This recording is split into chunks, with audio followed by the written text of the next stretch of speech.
માટે જ્ઞાનથી મને ગોવિંદ મળ્યા ગુરુ જ્ઞાનથી. જ્યારે ગુરુનું જ્ઞાન મળે તો ગોવિંદની ઓળખાણ થાય છે. માટે પ્રથમ નમું ગુરુદેવને, જેણે આપ્યું નિજ જ્ઞાન થકી ગોવિંદ ઓળખા ટળી ગયું દેહ તણું અભિમાન. જ્યારે આ નિજ સ્વરૂપનું ભાન થાય છે, જ્યારે ગોવિંદની ઓળખાણ થાય છે, ત્યારે હું પણ ટકતો નથી. અહમનો ભાવ ઓગળી જાય છે. માટે હું અને હરિ સાથે રહી શકતા નથી. જ્યાં હું હોય ત્યાં હરિ નહીં, ને હરિ હોય ત્યાં હું રહી શકતો નથી. માટે આ સંતોષ છે આપણા અહમ ઉપર સીધો ઘા કરે છે. ત્યાં દેખાય એવું શું? ત્યારે આપણે એ તો કાંઈ ભણ્યા હોતા નથી. એ તો સદગુરુના મુખની વાત છે, એક સૂક્ષ્મ વેદની વાત છે. કામમાં આવે એવું શું, વસ્તુ એવું શું, એની પીસાણ એની ઓળખાણ સદગુરુ કરાવે છે. માટે તન મન ધનની કુરબાની કરવાની જેની તૈયારી હોય એને પ્રત્યક્ષ પ્રભુના દર્શન થાય. પડદા પાછળની વાત નહીં, એ જાહેરની વાત છે.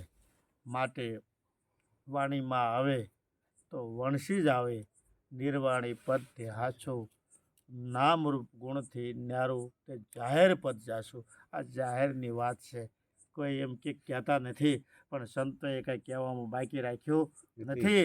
પણ જેની દ્રષ્ટિ હોય, જેને પારક પદ મળવું હોય, એના માટે પરમાત્મા જરાય દૂર નથી. જરા વિચાર કરો, આ શબ્દ બોલાય છે કાંઈ સંભળાય ખરો, પણ સમજાય નહીં. અને એને કોઈ રંગય નથી ને કોઈ રૂપય નથી. છતાંય તમે નક્કી કરી શકો છો, છતાંય તમને આનંદ આવે છે. માટે આનંદ ઘડી એ તે ભજવા હરી. આવો અવસર મળ્યો છે. આરે અવસરમાં જેણે સદગુરુ સેવા વસ્તુ દેહમાં દર્શાવી સોહાગીલા. આ વસ્તુ દેહમાં જ નક્કી થાય છે. અને આ અવસરમાં જેણે સદગુરુ સેવા છે, એના માતા પિતાને ધન્ય છે, એના સદગુરુને કોટી કોટી વંદન છે. માટે કહેવાયું છે કે ભારતના ભગવાન રામ અને કૃષ્ણ જે માર્ગ લેતા હોય એ માર્ગનો લાભ અને એ વસ્તુનો લાભ લેવાનો આજ આપણને અવસર મળ્યો છે. માટે એક જ પાણી, એક જ પથરા, એક નાવન કા હારા, એક મૂર્ત એસી દીઠી જેના રામ અને કૃષ્ણ પૂજારા. એક જ પાણીની અપેદાશ છે, એક જ પાણી, એક જ પથરા, એક નાવન કા હારા. સત્સંગ રૂપી આ ઘાટની અંદર બધા નાહી રહ્યા છે, સંતો ભક્તો આનંદ કરી રહ્યા છે. માટે એક મૂર્ત એસી દીઠી જેના રામ અને કૃષ્ણ પણ પૂજા કરતા હતા. એ મૂર્તિ કઈ? એ મૂર્તિ એ કે ધ્યાન મૂલમ ગુરુ મૂર્તિ, પૂજા મૂલમ ગુરુ પદ, મંત્ર મૂલમ ગુરુ વાક્ય, મોક્ષ મૂલમ ગુરુની કૃપા.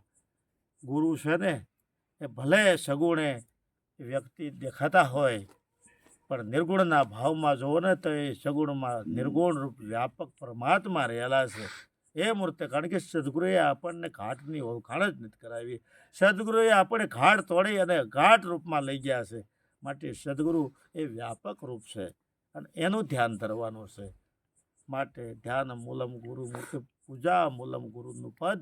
વ્યક્તિની પૂજા થતી જ નથી, આ તો પદની પૂજા થાય છે. માટે કહેવાયું છે ગુરુપદ પંકજ પૂજતા સૌદ લોક પૂજાય, શિવ વિરણસી શારદા ગુરુ તણા જસ ગાય.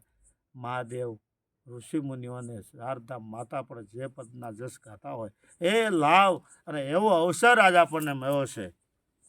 માટે મંત્ર મૂલમ ગુરુ વાક્ય, વેદની અંદર લાખો મંત્ર છે, હજારો મંત્ર છે, પણ જે મંત્રથી પોતાની ઓળખાણ થાય, જે મંત્રથી પોતાનો મોહ નિંદ્રા મટી જાય, એને મહામંત્ર કહેવામાં આવે છે. માટે મહામંત્રનો છે મોટો મહિમાય અને વખાણો બ્રહ્મના ભેદમાં. ઋષિ મુનિઓ જેના જપતા જાપ હરી નથી ચાર વેદમાં. જરા વેદના પાના ખોલવામાં આવે, એક એક શબ્દની અંદર આ સાર તત્વ રહેલું છે, પણ એનો ખોજ કરનાર, એનો પ્રગટ કરનાર તો કોઈ પુરુષ હોવો જ જોઈએ. કારણ કે વેદનો લખનાર જુદો, એમ કહેવાય કે મકાનનો બનાવનાર કડીઓ જુદો, એમાં બોલનાર પણ જુદો. માટે મંત્ર મૂલમ ગુરુ વાક્ય, એક એક શબ્દ છે ને એ ગુરુનો અણમોલો છે. પણ એક શબ્દ ગુરુદેવ કા તાકા અનંત વિચાર, ઠાકે મુનિજન પંડિતા એનો વેદ ન પામે પાર. એક શબ્દ એવો છે જેને સત શબ્દ કહેવામાં આવે છે. સત શબ્દ એવો છે કે સત્ય શબ્દ એ રામ સબ ઘટ મેં બોલે. એ શબ્દની પીસાણ સંતોએ કરી છે. માટે મોક્ષ મૂલમ ગુરુની કૃપા, આ મોક્ષ પ્રાપ્ત કરવો હોય તો ગુરુની કૃપા મેળવવી પડે, સંતોને રીઝવવા પડે. અને સંતો કોઈ પૈસાથી કે કોઈ પદથી રીઝતા નથી.